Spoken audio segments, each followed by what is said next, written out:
Hello, everybody, and welcome to the JGT podcast. My name is Craig Gilligan, and I'm Chair and Trustee of the Joe Gilligan Trust. So please visit our website, joegilligantrust.co.uk, or visit us on the usual social media platforms, and you'll find out just exactly who we are and why this charity exists. But we're starting podcasting. This is a new venture for us, and hopefully it will go well. Our first guest is Josh Leach. I've known Josh all his life. I've known his family, his parents, his brother. He's a wonderful young man from a wonderful family. Josh is a doctor. He trained at Birmingham University. He's married to Maisie, and they have a beautiful little boy called William, who has an auto beam smile. He just smiles all the time. He's delightful. Josh loves music. He plays several instruments, and for lots of reasons, he will be a really interesting guest. He was one of Joe's best friends. He loves science. He loves music. He loves podcasts. And he will have come across people in his life who've overcome adversity and challenges. And that's something that we're keen to get into as well. So let's meet Josh.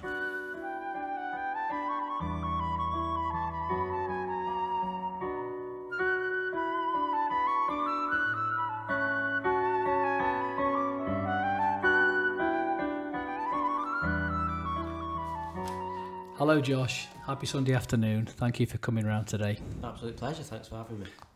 Brilliant. So, Josh, professionally and in all other areas, I know you as a doctor, but just take me back, if you wouldn't mind, to how it all began and why you chose that pathway. I suppose, well, originally I wanted to do something in music. I either wanted to be a session musician or a music journalist or something like that. And then at school, you know, kind of realised I was okay at science and enjoyed it, and then been exposed to healthcare through my older brother Tom's brain surgeries, and obviously Joe being unwell, and then realised sort of the natural progression from there was to, you know, go into a career that used science, and I wanted a job that wasn't where I felt like at the end of the day I'd done something worthwhile, and there was a point in me going to work that day. I didn't want something that, you know, I thought no one would notice if I wasn't there. Yeah. So, yeah, I just kind of... So what was there a particular time? Because wanting to be in the arts and to study music and then it's such a different pathways, isn't there? Was it GCSEs or A-levels or just... It was in year 11, and I'd already picked my A-levels. I was going to do English. Yeah. Language, media, I think, and maths. And then it was the January results, and I got my biology and chemistry results, and they were really good, surprisingly to me. So then I started thinking about science and jobs that had, you know, used biology and things, and then just started down that train of thought, and then eventually I changed my A-levels to maths, biology and chemistry. And rest is history. But running alongside that has always been your love of music, hasn't it? That's never gone away, has it? Yeah, no, I've been in bands since. Yeah. Was it Borders? That was your main band, wasn't it? Borders. Yeah, a few bands before that. Yeah. We Dream of Discovery, and then even now I'm in a Red Hot Chili Peppers tribute band with no singer. If there's any singers out there, or anyone who fancies an instrumental Chili tribute playing it at their events, then you know who to call. Give us a shout. Amazing. So this shortage of doctors in the UK, is this when you're on the ground floor like you are on a daily basis? Is that real? Is it happening? Or yeah, absolutely. It's there every day. It's evident on. Every day you go into work, look at the rota, see who's going to be on at what times, who's coming in on what shifts, and inevitably there'll be 2 or 3 gaps. And it's something my colleagues and I have pondered before, why it's so competitive to get into medical school, and then all of a sudden when you actually start work, there are all these gaps on the rota. And I don't know if part of that is the hospital environment itself is a tough place to work in. If people, you know, realise it's not for them, or drop out for other reasons, I'm not quite sure. But yeah. Why do you think people give up? And perhaps not just medicine, why do people give up on music sometimes as well, and wanting to do what they really want to do in life?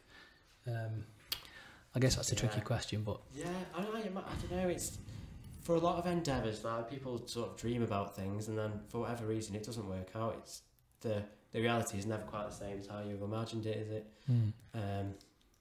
Yeah, yeah, that's true. And what is the left? Where do you want to go next in medicine now? What's next to achieve for you? Because you're at the Royal Stoke now, aren't you? Sometimes you're at County. Yeah.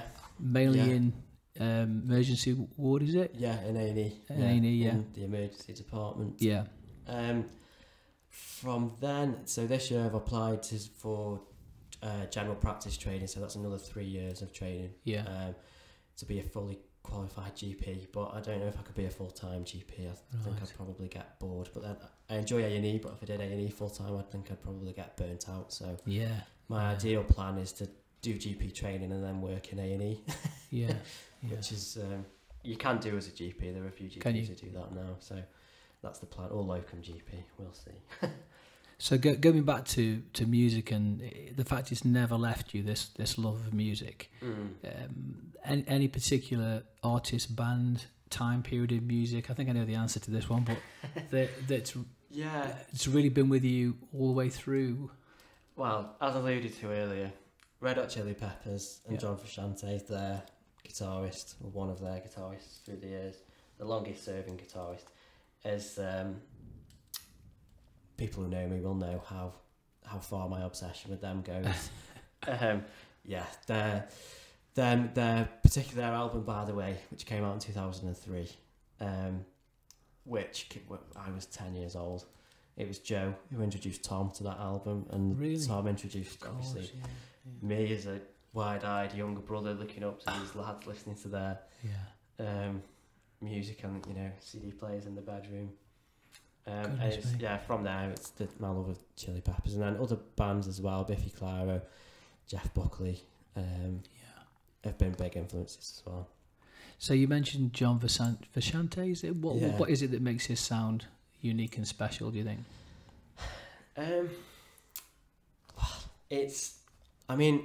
Talking about an artist like John Frusciante, because he's so prolific, his spectrum of material stretches from, when he first joined the Chili Peppers, it was almost punk rock. Yeah. Then it evolved into funk, and then sort of after that, Californication, By the Way, Stadium Arcadium, it almost indie rock with all sorts of influences. But I think really the thing that makes him stand out to me is the pure emotion he can convey just with his instrument or with his voice. Every note and every inflection, every bend just sounds like it's coming straight from his soul. And it sounds cheesy, but no, that's what I feel about it. I think that's probably fair to say of all that band, isn't it? Because they're so widespread with Flea's jazz background and as the drummer Chad Smith. Yes, they come from such a varied background, don't they? Really? Yeah, they do. But it was Joe and Tom, was it then, that first started to play there? So it probably came from Sam as well, did it? I suppose he would have been involved in this somewhere along the line. Yeah, and I was reading something the other day actually, and I thought this is true. It was about I was at a GP conference last year, and it was talking about it was about mental health in teenagers and young adults, and it was talking about how when as an adolescent, your brain is obviously going through enormous change, hormonal change, chemical change, and structural change. Different connections are being made, and neurons are being pruned here and there, and the emotional centers in the brain actually perceive emotion on a far more intense scale than you do when you're a child or when you're an adult. So, for example, if you fall in love whilst you're a teenager, it's all-consuming, it's a very intense emotion, as is fear, anger, anxiety, which can all be amplified if you're a teenager and you've got anxiety or depression, for example. But on that note, if you find an artist that that really resonates with you, then that connection is also amplified, and that sympathy you feel with that artist, and if there's something that you particularly love, any band or music or any particular place or memory, then your connection with that artist is with whatever that thing is amplified, and that connection stays with you for the rest of your life. So Wow. I think that's why even now, like bands that I listen to at sort of that age, that Tom and Joe would introduce me to, or music that I listened to then, even now sort of, you know, reactivates memories, and you can feel that sort of connection in your brain when you listen to it. Wow. So music could be prescribed for people with certain conditions and can obviously help, and you know, it's a powerful thing, isn't it? Definitely, yeah. We all have. I think we all have pieces of music that take us to a certain place. Yeah. And yeah, perhaps that's an explanation. Amazing. And what do you think makes bands like the Chili's memorable? Because I mean, I think, you know, successful music is music that's, you know, memorable and lasts. And what do you think that sets them apart? Is it this wide-ranging different styles they've got going on, this very hybrid fusion nature to the music and the songwriting? That's definitely one element of it. They've, like I say, they've spanned the whole spectrum from punk rock through to funk, and then, you know, alternative, indie rock, which obviously means that you appeal to a wider range of people. But I think maybe perhaps the key to their longevity is just the sincerity of the connection and the chemistry between the band members. You can see how easily they write music, and for whatever reason it just speaks to me. Yeah, creative partnerships are difficult, aren't they? And they've lasted a long time now. Yeah, haven't they? They've been around for a long time, and they still seem to be going strong. And they've gone through a lot of ups and downs as well. Obviously, Frusciante left the band after they released Blood Sugar Sex Magik, I think in 1992. Right. Spiraled into a heroin addiction. Yeah. Spent all of his money on drugs, burnt his house down, got burns to his arms, lost all of his teeth. Wow. Had to have surgery to replace his teeth, and was basically on the brink of death. Until I think Flea visited him and sort of saw how unwell he was, checked him into rehab, and then he managed to get his life sort of back on track, and then he rejoined the band, and then they kind of carried on going from strength to strength from there. So what do you think was the trigger for that? Was it lifestyle, or was it just... Yeah, well, from what I've read, I don't think he coped with the fame very well. Yeah. I think when they started out, Frusciante liked the fact that they were an underground band for people who weren't, you know, into mainstream music. Yeah. And then with the commercial success of the first two albums, in particular Blood Sugar Sex Magik, I think they went on an international sort of global multi-million-dollar tour, and Frusciante couldn't really come to terms with that. Yeah. And I think they were dabbling in drugs, and he's admitted himself he's got a bit of an addictive personality, and then he spiraled from there. Right. Going back to the point you made about music and the impact it can have on mental health, it's interesting because when I connect with music, I find it very difficult to just, you know, relax to music. I'm always thinking of the chords, you know, analysing what's going on. I find that really difficult. Can you chill out to music and switch off, or do you have a different perception? I can, yeah. If it's a song, say I'm listening to a song for the first time, then I'm, you know, listening to the bass line, listening to the chord progression. I very rarely listen to lyrics. Yeah. Amazing to listen to a song and say, you know, what that song, you know, we'll talk about what that song was about, and I'm clueless. I don't know what the song's about because I've been listening to the absolutely to the drums, the or texture, something. yeah, sure. So I don't really listen to lyrics, but do you think that's part of because you're a music teacher, because you're a musician yourself? I think so, Josh. I think it's because when I get to work at 8:30 in the morning till I leave, there's kids banging drums, and plus I think when you have to do music for certain events, like, you know, because I teach in a Catholic school, so we have to do mass and we have to do things that are quite structured. It can squeeze the joy out of it, really. Yeah. And so the last thing you want to do when you get home at night is to then put, you know, music on again. Occasionally I get really gripped by something. I mean, for example, Falling Slowly from the musical Once. Yeah. Joe came downstairs and said, "This is a great track." And ever since then, whenever it comes on, we just in floods of tears. It just triggers something in us. Yeah. And he used to talk about his tumour markers, his AFPs.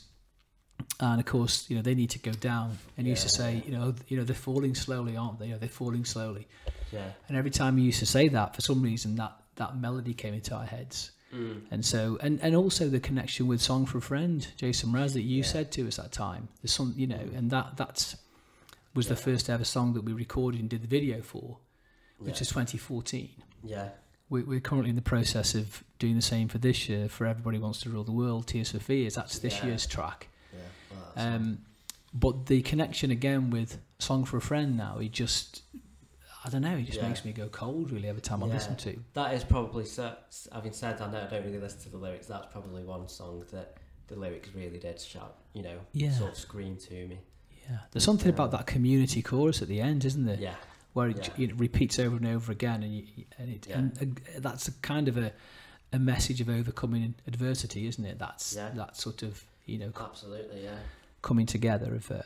But certainly, so even though we do try to, it's difficult to switch off to music. There's points in certain tracks that just grab you particularly. Yeah. I found, I don't know, with a similar thing with reading and sort of, you know, books as pleasure. Yeah. I think, you know, starting medical school, studying university, it's the early years of medical school, doing a lot of reading, you know, for work and, you know, studying around the subject. And then, because I was trying to sort of take everything in, I almost forgot how to read for pleasure and almost, you know, just sort of not think about the words too much, just let the words wash over you and just, you know, glean the overall meaning from them. And then I went through a period where I was sort of finding it hard to enjoy and actually, you know, a book that wasn't a textbook or something like that. That's interesting. And I feel like I've just started to relearn that process, but I'm not quite there yet. Are you a Kindle person or a hardback, paperback? No, I much prefer the feel and smell of a good real paper book. Yeah. I like the Kindle with the backlight. Stick with the lines on it. You can do. Yeah. So how do you find inner peace and calm? How do you de-stress? Because I mean, your job, particularly in A&E, you know, you must see some things there that are just breathtaking. Yeah, that there is. How do you switch off from that? Usually, if I get home from work early enough that William hasn't gone to bed yet, as soon as I see him and he sees me, he switches on the auto beam, and everything goes away. Yeah, everything just melts into the background. Yeah. Podcast, obviously a massive source of catharsis for me. I listen to them on my way to work, on my way home from work, during my breaks at work. I take myself away from the staff room, away from where I'm working, away from people that I work with, and just put my headphones in. That's really interesting. So on the journey into work, and then whenever there's a natural break in the day, and on your journey home again. Yeah, and then when I get home after, have you got any friends here? You'll just, hey, where's this guy? He won't speak to us. Yeah, no, it's not quite like that. But you know, sometimes you just don't want to talk. You just want your brain to be occupied with something that isn't work. Yeah, definitely. Yeah. Even if you are at work, or you know, be it briefly on a break or something. Yeah. And yeah, I enjoy listening to him whilst I'm making the tea in the kitchen. Yeah. And what would you recommend? What podcasts are out there that make you feel occupied? And true crime is a big one. Yeah, I love true, as morbid as it is. I love the Case File True Crime podcast. Yeah, they are amazing. Yeah, I've listened to some of them. The Adam Buxton podcast again. Yeah. Like we said before, the ones that almost make you feel like you're being voyeuristic and that you're eavesdropping in an interesting conversation. Yeah. Atletico Mints, that's Bob Mortimer and Andy Dawson. It's a bit of a surreal comedy, football, loosely themed on football podcast. Right. I find hilarious. I think the ones that transport you to a different place. Or the ones, like I say, where you're listening to an interesting conversation. Yeah, I found the best. I've mentioned Rich Roll to you before, haven't I, as well? Yes. He's really interested in this guy who became some sort of ultimate athlete, but only on a plant food based diet. And he has really interesting guests on as well, and it's quite a good one.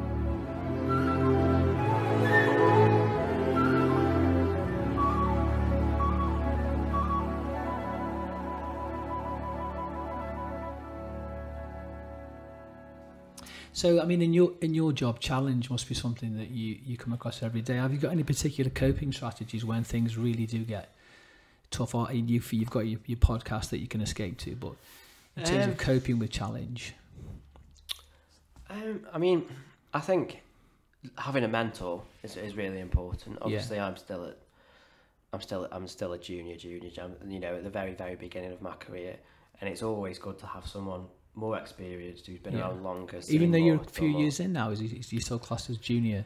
Well, I'm not like at the very bottom of the ladder, right? But you know, compared to, you know, the consultants that have been doing it for 30 years, of course. Then, you know, there's always that, you know, having that someone to bounce ideas off, check what you think you've done is right, give you guidance, question you, give you advice, pull you up when when you could have done things differently. That's a key thing. Yeah. Is there anything that really stands out as a memorable piece of advice from somebody, either at university or school, or even outside of medicine? Just somebody who's been a real mentor to you. Yeah.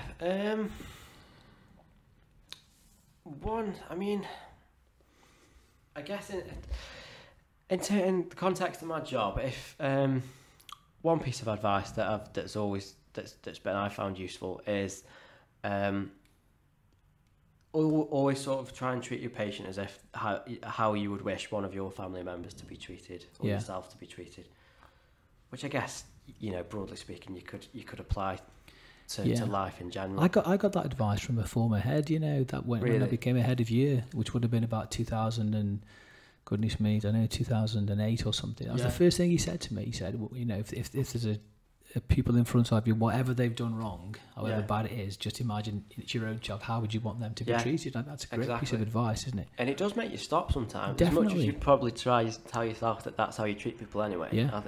It does make you stop and think, and do things differently as a result. Yeah, absolutely. And you very recently became a parent to William with his full-on auto beam. And how's that changed your life? Crikey, I bet that's been immense. Yeah, in every sense.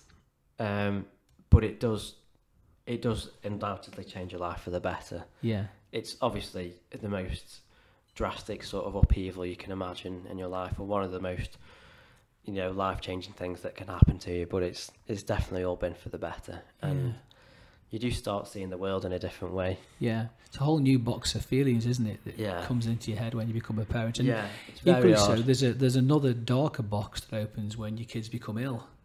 It's a whole different, because there's nothing more precious than your kids, and when you suddenly when they, even if it's something, a cold or something, you still feel anxious about that, don't you? And that's something I never truly appreciated. Obviously, when Joe was ill, when Tom was ill, it was like my brother and my friend, But then thinking about what Joe went through or what Tom went through, now that I'm a parent, or seeing parents of children who I've seen in A&E who were critically unwell, the minute you start thinking, how would I feel if that was my baby?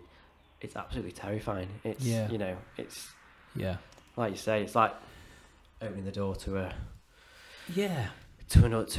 whole sort of hellish world of emotions and fear. And I think if you say to most people, just open that door for a few seconds and see what it feels like, and that is exactly I mean, one of the things that we get said a lot to us is things like, "Oh, if it happened to me, if it was my child, that'd be it." And I'd love to know what that actually means, because after you lose something that's really precious, like your own child, as awful as that is, eventually life kicks in, and you have to go to the shops and get the shopping in, and you have to put fuel in the car. Yeah, life doesn't allow you to. I guess if you were, multi, billionaire, and you could afford to live on a remote island somewhere. Yeah, but, you never ever get over it, but life kind of drags you along with it, really, in some ways. Yeah, Maisie and I have discussed this as well, briefly, because obviously we don't want to be thinking about it too much. But God, no. We are obviously in awe of what yourself and Alison have been through. But what we've struggled to get our head around is how, if anything like that, ever happened, God forbid, to me, to us, it kind of seems that everything else would be meaningless. That everything else would pale into comparison. Yeah. You know, like going to the shops, getting food. You know, like it. You know, the most. I don't know. Yeah, that's the danger. You know, that's the danger that everything does pale into insignificance. Even things like your own. You know, even taking a shower, you just don't bother. Yeah. You know, then ever so slowly as the weeks roll by. There's a sort of life drags you back into the mainstream bit because you haven't got any milk in the fridge, or you know, and then that just builds and builds and builds until you can get back on your feet again. Then you just learn to walk. Someone described it once to me as a life out of sync, and everything you do from this point forward is slightly off kilter, really. Yeah. But you know, here we are, 10 years. 10 years. 10 years in September, and then of course it was 10 years in November. 10 years this month for the charity, for the JGT. So but we just did that. We did a gig at the Rigger on Friday night. Oh yeah, how did that go? It was amazing, Josh. I mean, we raised over £1,000 just at the Rigger, and it was absolutely packed. It was really, and we had some student bands playing. Then Sam put together this throw together band of friends of his. Yes. And it was absolutely brilliant. I didn't realise there was an 11 p.m. curfew on the music, so Sam had to cut his set short, which didn't go down. I felt awful, but you know, nobody had said there was a 11 o'clock curfew. But there were so many former students that came. I mean, I've been there for 30 years, so many former students came back and said hi and said some lovely things, and it does give you a kind of a real boost. You know, which is a nice thing. And I think music does that, doesn't it? Music brings people together, and gives everyone a reason to be there. It wasn't a particular style of music. There was a bit of everything in there. There was some of the bands that did some classic rock, some Journey, Aerosmith. Yeah. And then the other band were slightly more soulful and funky. But there wasn't any. So the people weren't there for any one band or style of music. And it's great, isn't it, that music can do that? It's just an incredibly powerful thing. Absolutely. There aren't many things that can get that many people of very different ages and backgrounds together in one place. Absolutely. I remember you telling me about that time that Chad Smith came to Stoke, didn't he? And however that happened, I'll never know. No, I'm still not quite sure. I'm not sure if I dreamt it. But it happened though, didn't it? I've got his drumstick. You got How did you get that? Yeah. My mate Luke, who was the drummer in Borders, he used to work at this place called I'm not sure if he still does, called the Rhythm Foundry, a music school. Yeah, it's still there. The Rhythm. I know the Rhythm Foundry. Teaching drums there, and I think the guy who owns it or manages it knows someone in the music journalism business who knows. Is it Steve Wood, the drummer from the Jam? Yeah, I think so. And now. Is it Steve? I can't remember his name. Anyway, the drummer from the Jam, and he was doing a drum clinic in Stoke, and then I think they knew that Chad would be in the area because he was touring with the Chili's at the time, and I think they knew him through the friend of a friend and asked him if he fancied dropping down, and he said yeah, and they picked him up from Stoke Station on the train. It's amazing, isn't it? Unbelievable, really, to think that's absolutely brilliant. So just going back just briefly to the friendship with Tom and Joe, because they were like the absolute best, and yet both went through these horrendous conditions. Because Tom had 2 craniotomies, didn't he? 2 operations too, because he was allergic to just about everything, I think, wasn't he? And caused all sort of pressure in his head and all. Exactly. But I mean, when he was in his darkest times, how do you think he got through that? What do you think it was that? Because Joe and Tom were incredibly strong and really tough. Yeah. Mentally. Yeah. What I remember when Tom was unwell was yourself and Joe coming to visit him in hospital, and Joe going into the room and obviously spending some time with Tom, and then obviously the laughter that emanated from the room that was the usual sort of standard thing whenever they were together, and the hilarity that ensued, and then Joe coming out of the room and them both being like, yeah, we're going to start a band now, we're going to start playing together. Right. And it was like, that was it, you That know, was it. because this has happened, we probably should play together more often. Yeah. And yeah, absolutely. again, it's, you know, it's music, the whole thing of music, bringing Yeah. people together, and Yeah. yeah, I think they did have a few jams. I remember, Because I mean, I asked that question because what was odd is that the times that we spent on the cancer units, there's an incredible strength in teenagers that you don't see in adults. You know, if you're told you get cancer in your 40s or 50s, I don't know, I guess you're bulletproof when you're 18, 19, aren't you? I guess you don't see the same kind of view on it or something. But yeah, and that you know, works in their advantage, you know, because yeah. when you're that age, you still imagine that, you know, you've still got so many plans and so many dreams, and it just gives you another reason to go out and go and achieve and do all the things that you wanted to do. Yeah, absolutely. Well, this is the first podcast I've done, you know, Josh. This is it. This is you Really? are number You couldn't one. foul? So polished. So polished. Oh. So we'll carry on. We'll carry on listening to podcasts, shall we? We'll carry on doing them. And Sounds like a plan to me. And we'll keep on going. So, Josh, thank you very much. No problem at all. It's been a pleasure.